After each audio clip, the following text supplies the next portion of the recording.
So as you see on the thumbnail that we are going to discuss about the law of sedition. But before that, we have to understand the difference between criticism and anti-national. What do you think? Both the things are the same? Of course not.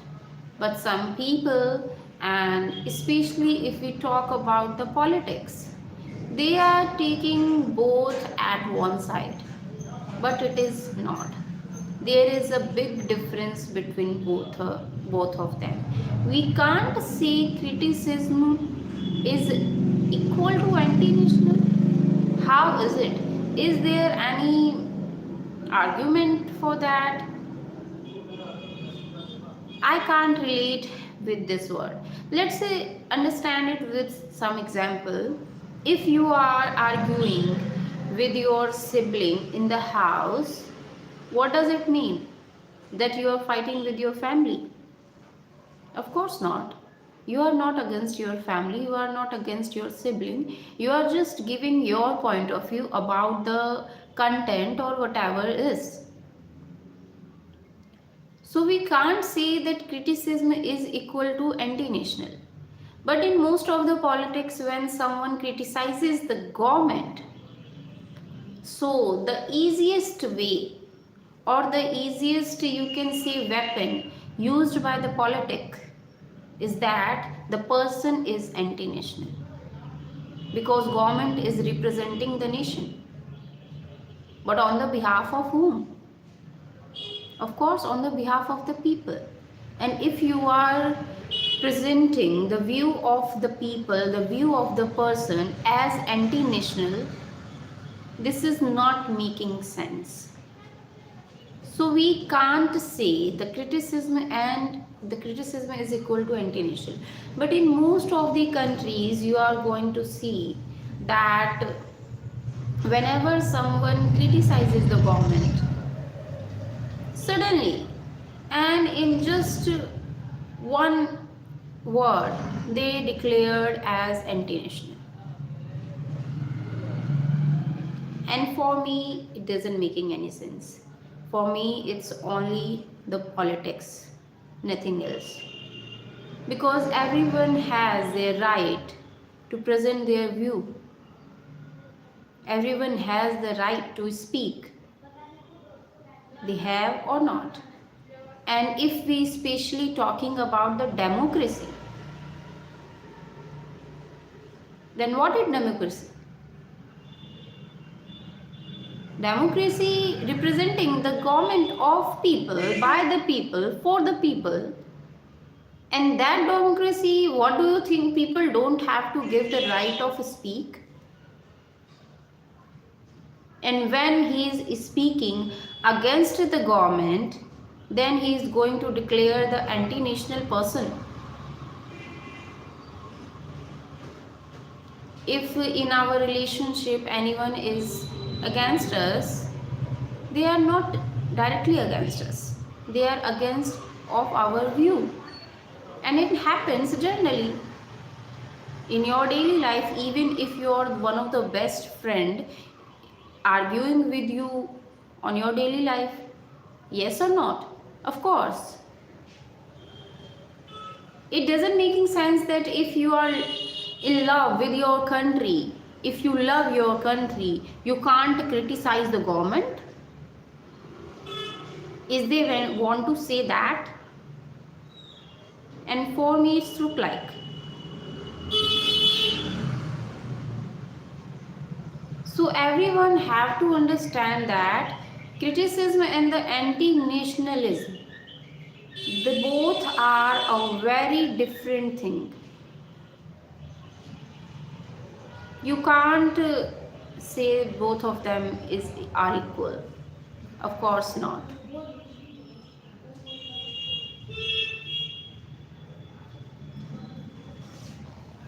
Okay, so let's talk about our today's topic. And what it is? The law of sedition. So the law of sedition says that anyone if they are criticizing the government, they don't have to criticize the government, they don't have the right to criticize the government. The sedition of law said it to you. So what about the right of speak? The right of speech. What about it? Is this exist? If you are saying that in a democracy people have the right to speech, and you are also saying that you can't criticize the government, so what about the right of speech? What we talk about only our personal life, don't about the politics or don't about our social life. And do you know when the law is passed? When we were under the British rule, when Britishers annexed us, then they represent this law to repress the freedom fighters.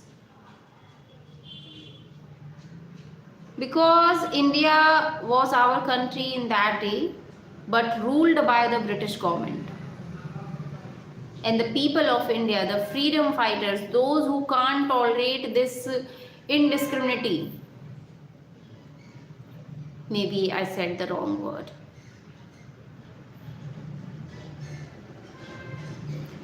So whatever it was, when I get that, I will tell you. So what I was saying, that the people who can't tolerate this, they oppose the government. They criticize the government that they are wrong. And then the British government released the law, that the sedition, law of sedition, that no one can criticize the government. No one has the right to criticize the government. Because they are ruling on us. They makes us our colony. Even though that it was our country, they are ruling on us. And that's why they needed that rule to suppress everyone, to suppress the freedom fighters, to suppress the speech. So why the law is continue in the independent India? Is it not ironical that the law which was passed for suppressing the freedom fighters, the law is continue even when we are free from Britishers, we are independent, even though we are following the law? What is the sense behind it?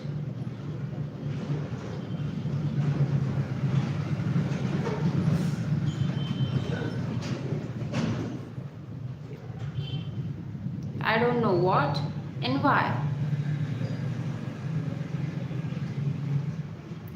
So tell me, whenever I mention or read or heard about the freedom fighters, so the first name came to my mind is Bhagat Singh, and maybe to everyone.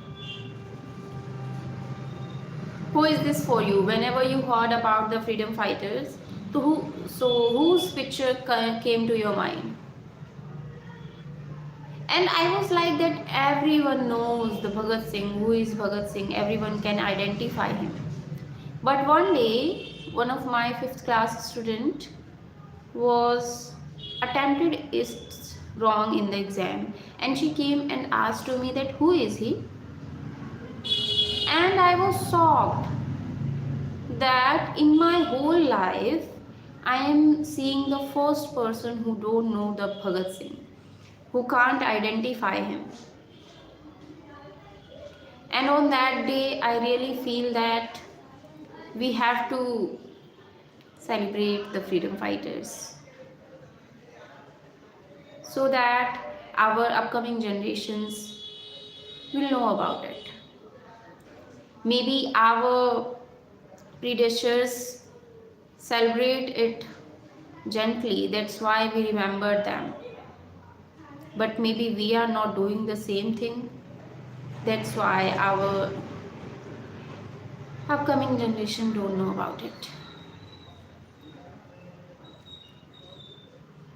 So now you can understand that why the sedition of law is a controversial topic. It must be because it was passed in the British era, and if you ever read our constitution or have a little bit knowledge about that, if you passed out the 12th standard, so you know that we all given the fundamental rights.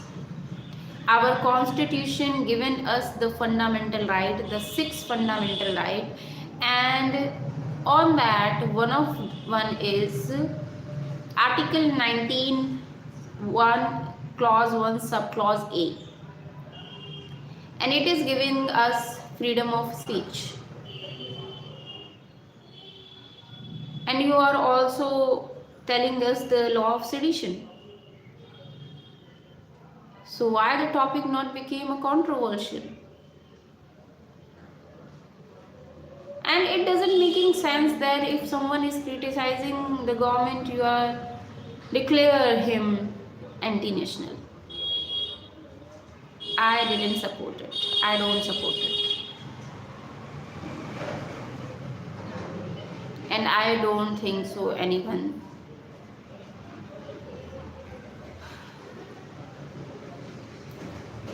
If anyone supports it, he can share me, or they can share me their view or their arguments in favor.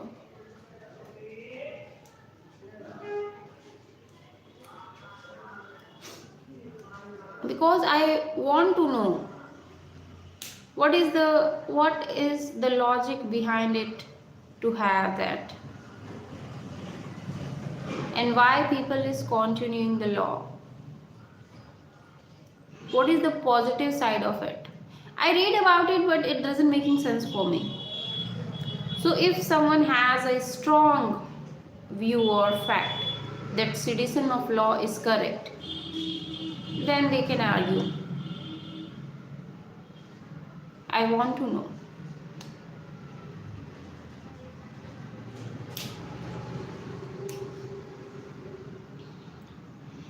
And last but not the least, what it is? Freedom of speech is powerful, but power always comes with responsibility, and no one understand it. Whenever someone get the power, they just misused that, nothing else. They are not knowing that power never comes alone. It always comes with responsibility.